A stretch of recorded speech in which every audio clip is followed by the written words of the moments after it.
Hello everyone, आज का topic है मौर्य साम्राज्य।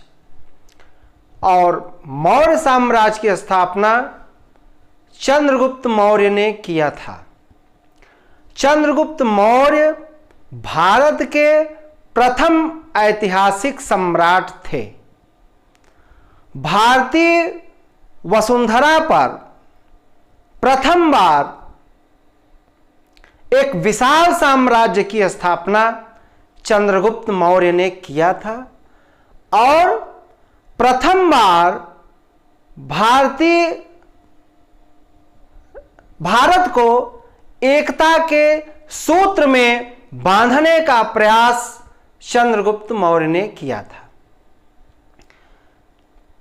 नंद वंश के राजा घनानंद को युद्ध में पराजित करके चंद्रगुप्त मौर्य ने मौर्य वंश की स्थापना की थी। और यूनानी लेखकों ने चंद्रगुप्त मौर्य को सैंड्रोकोट्स कहा है। यूनानी लेखकों ने चंद्रगुप्त मौर्य को सैंड्रोकोट्स कहा है। और पहली बार सर विलियम जोन्स ने यह प्रमाणित किया कि सैंड्रोकोट्स ही चंद्रगुप्त मौर्य है। और चंद्रगुप्त मौर्य के बारे में जानकारी सबसे पहले कौटिल्य के अर्थशास्त्र, कौटिल्य जिसे विष्णुगुप्त, चाणक्य आदि नामों से जाना गया, और कौटिल्य को भारत का मैकियावेली भी कहा जाता है।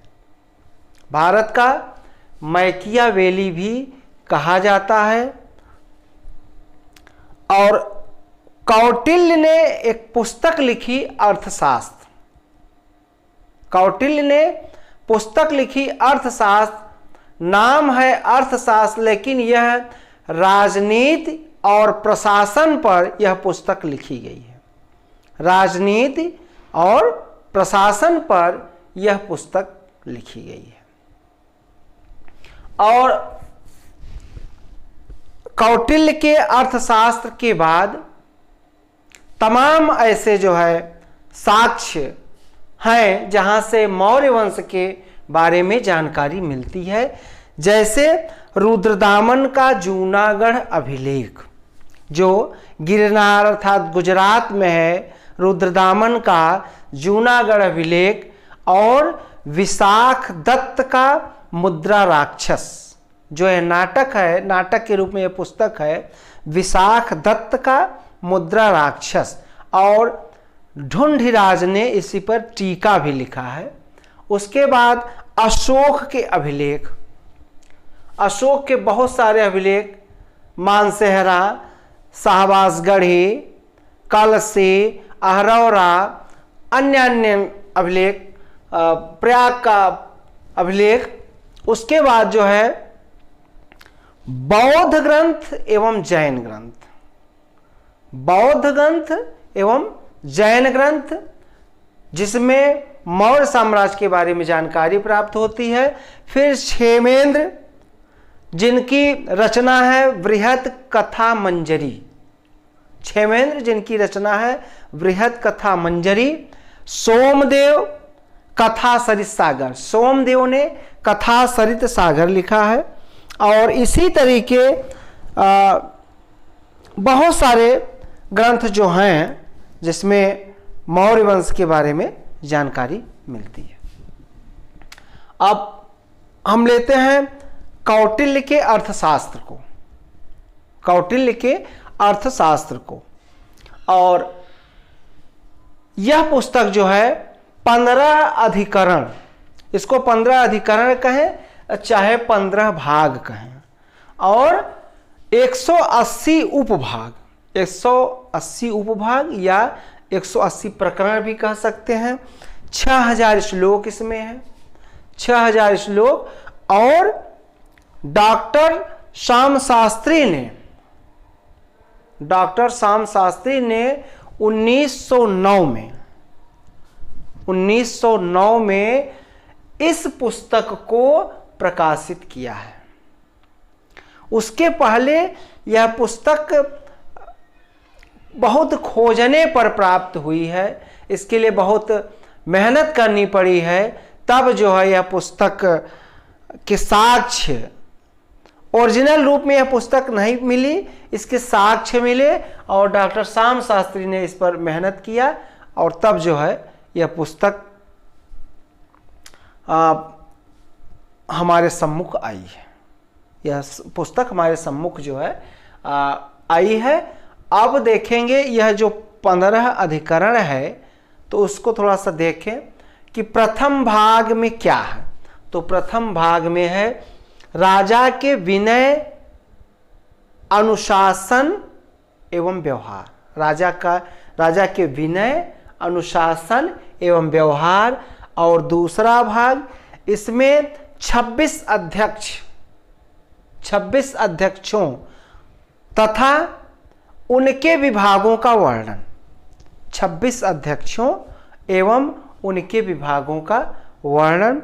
तीसरे भाग में दीवानी न्यायालय तथा उसके संगठनों, दीवानी न्यायालय तथा उसके संगठन एवं कार्यों का विवेचन। और नंबर 4 जो चौथा भाग है उसमें तीसरे भाग में दीवानी न्यायालय है, चौथे भाग में फौजदारी न्यायालयों का वर्णन है। चौथे भाग में फौजदारी न्यायालयों का वर्णन। और 5वें में है राजा के प्रति प्रशासनिक अधिकारियों के कर्तव्य। राजा के प्रति प्रशासनिक अधिकारियों के कर्तव्य। और छठे में है राज्य के सप्तांगों का वर्णन। राज्य के सप्तांगों का वर्णन है। और 7वें में सांड्य गुण नीति, जिसमें क्या है, संधि, विग्रह, यान, आसन, संयम, आसन, संशय और द्वैधी भाव। फिर से देख लें, संधि, विग्रह, यान, आसन, संशय और द्वैधी भाव से युक्त विदेश नीति है इसमें, कि कैसे जो है एक राजा राज्य करता है तो पड़ोसी से संधि करेगा, फिर उसका मित्र, मित्र, इस तरीके उसने जो है वर्णन इसमें किया गया है। फिर 8वां जो है उसमें राज्य के लिए घातक सभी व्यसन जो हैं उनको त्यागना है, ये 8वें में है। 9वें में है दूसरे राज्यों पर आक्रमण के लिए विचारणीय पहलू। दूसरे राज्यों पर आक्रमण के लिए विचारणीय पहलू, ये आपके जो है सब, एक बार आप लोग इसका स्क्रीनशॉट ले लें। और 10वां जो है वह है, इसमें युद्ध संबंधी विजयी नियमों की रणनीति का विवरण है। और 11वें में मित्र राज्यों में आपसी फूट डालने के तरीके वर्णित हैं। 12वें में इसमें कमजोर राजा द्वारा शक्तिशाली राजा के आक्रमण से बचाव के लिए उपाय बताए गए हैं। 13वें में शत्रु देश के दुर्गों पर कब्जा करने के उपाय सुझाए गए हैं। 14वें में औषधियों तथा मंत्रों के महत्व एवं रहस्यों का वर्णन। और 15वें में तंत्र युक्त, इसमें अर्थशास्त्र द्वारा उल्लिखित नियमों का वर्णन किया गया है। इसमें वर्णन किया गया है। हाँ, थोड़ा सा ये देख लें कि जो मौर्य साम्राज्य है, तो कौटिल्य का अर्थशास्त्र, इसमें कौटिल्य के अर्थशास्त्र में मौर्य साम्राज्य से संबंधित राजाओं का वर्णन इसमें नहीं मिलता है। केवल इसमें क्या मिलता है, इसमें जो है राजनीति और प्रशासन। हाँ, जो मुद्रा राक्षस नाटक विशाख दत्त ने जो लिखा है, उसमें यह वर्णन है कि चंद्रगुप्त मौर्य ने नंद वंश के राजा को घनानंद को पराजित करके मौर्य वंश की स्थापना की, और उसमें कौटिल्य का भी वर्णन मिलता है, उसमें कौटिल्य का भी वर्णन मिलता है। तो अब सप्तांग सिद्धांत थोड़ा सा देखें। राज्य को 7 तत्वों से युक्त माना गया है। इसमें सप्तांग सिद्धांत में राज्य को 7 तत्वों से युक्त माना गया है, जिसमें स्वामी, अमात्य, राज्य का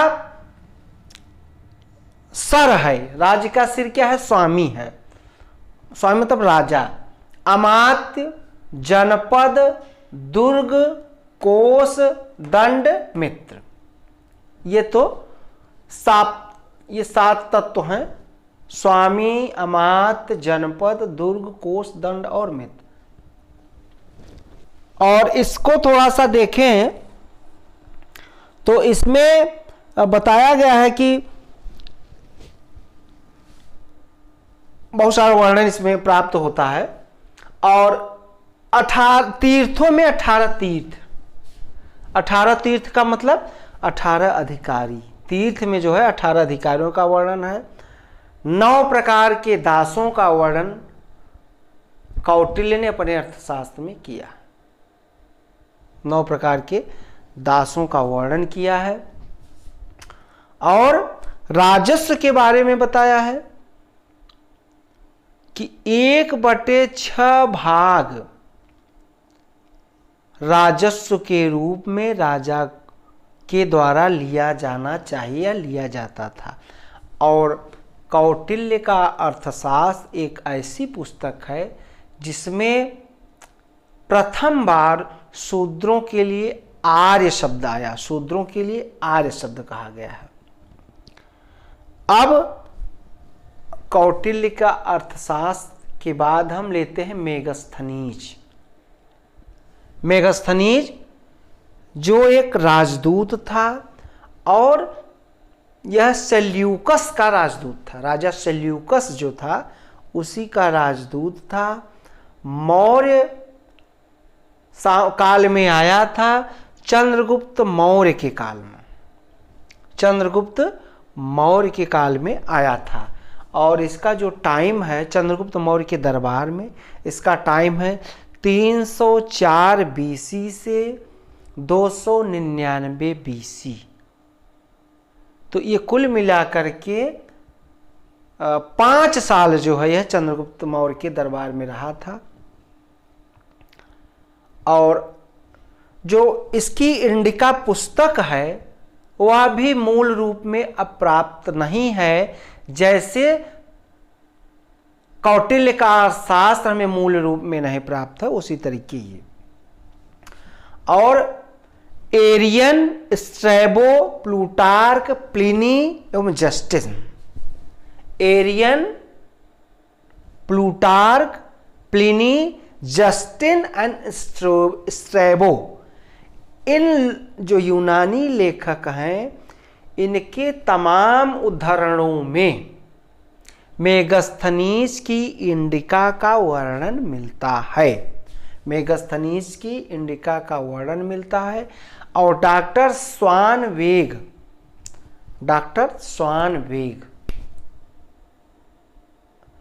यह जो है प्रथम बार इंडिका को 1846 में इन्होंने संग्रह किया।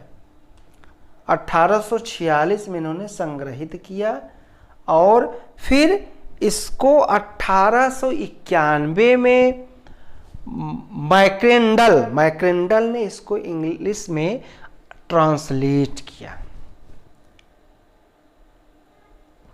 इसको जो है 1891 में मैकेंडल ने ट्रांसलेट किया और मेगास्थनीज की इंडिका में सैंड्रोकोटस चूँकि यूनानी जो राइटर हैं उसमें सैंड्रोकोटस ही शब्द आता है, और सैंड्रोकोटस को जो है चंद्रगुप्त मौर्य से संबंधित माना गया कि जो सैंड्रोकोटस है यह चंद्रगुप्त मौर्य ही है। और उसने बताया जो पाटलिपुत्र राजधानी थी चंद्रगुप्त मौर्य की, उसको उसने पोलिब्रोथा कहा है, यूनानी भाषा में पोलिब्रोथा।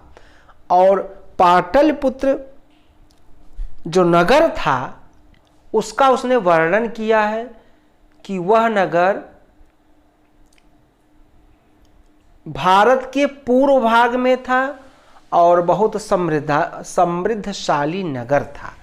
और उसका उसने बताया कि 16 किलोमीटर लंबा था, 3 किलोमीटर चौड़ा था और उसके चारों तरफ जो है गहरी खाई थी। जो राजधानी थी उसके चारों तरफ गहरी खाई थी। 185 मीटर खाई जो थी चौड़ी थी और 30 मीटर 30 हाथ गहरी थी, 30 हाथ गहरी थी।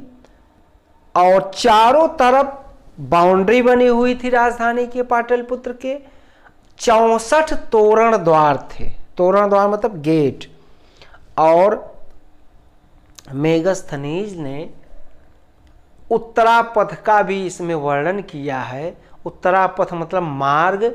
और उसने बताया कि सिंध से सोनार गांव अर्थात पश्चिम बंगाल तक चंद्रगुप्त मौर्य ने सड़क बनवाया था।